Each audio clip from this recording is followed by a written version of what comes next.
Holocaust Memories, Never Forget. Section 2, Ahead of the Darkness. From the Enabling Act of March 1933 until Kristallnacht on the 9th and 10th of November, 1938. Part 7. Kristallnacht. Truth is always an impediment to a tyrant planning to further their agenda, especially if their actions will create an international uproar. To avoid being caught in a lie, tyrants have learned to use what is called a diversion. Along with being fully scripted and staged, the diversion must appear to create a serious threat to the nation requiring an immediate, often deadly response. Adolf Hitler was the master of this craft and used it skillfully throughout his dictatorial rule.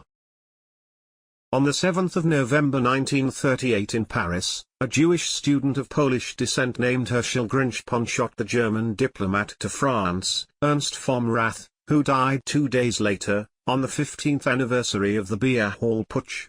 Herschel was angry that Germany, during what was called the Polenaktion in late October, had forced his parents back to Poland along with 17,000 other Jews whose Polish passports would expire at the end of that month. Hitler clearly had nothing to do with von Rath's assassination, but he used the event as a diversion to accomplish something he had dreamed of doing for many years, destroying most, if not all, physical elements of Jewish presence in Germany and Austria, beginning with their synagogues, temples, and some businesses. Shortly after the ambassador was shot, but before his death, high-level discussions took place between Hitler and his top leaders, including Minister of Propaganda Joseph Goebbels and Gestapo chief Heinrich Müller concerning the actions they would take.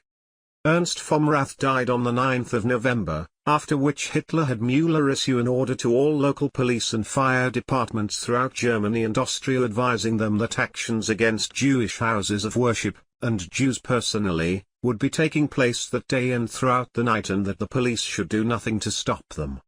Officers were also ordered to arrest the victims, and fire companies were ordered to remain inactive except for cases where an adjoining Aryan property was threatened by the flames. Estimates vary concerning the damage and death toll, but most scholars agree that at least 1,000 synagogues were destroyed or damaged, approximately 100 Jews were killed, some by their own neighbors, Jewish hospitals and schools were ransacked and rendered useless, Jewish cemeteries were desecrated, and around 30,000 Jewish males between the ages of 16 and 60 were arrested and sent off to various camps, including Dachau, Sachsenhausen, and Buchenwald.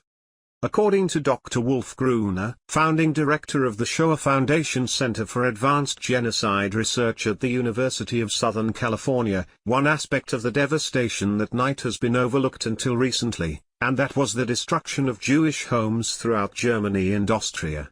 With one precisely timed blow, Adolf Hitler severely damaged the very heart of the German Jewish community by destroying a significant percentage of their houses of worship, arresting Jewish leaders along with many thousands of working-age males, and ensuring that most of these men would never return home.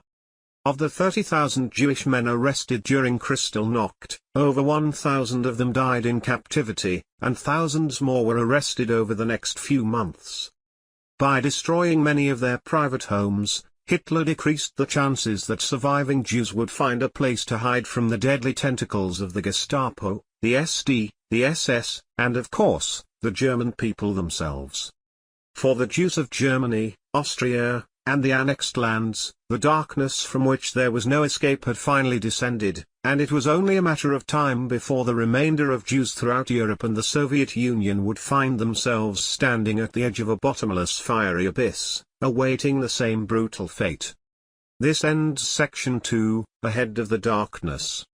Next will be Section 3, Edge of the Abyss, which explores the rapid increase of anti-Semitic events under Hitler's rule between late 1938 and the invasion of Poland on the 1st of September 1939.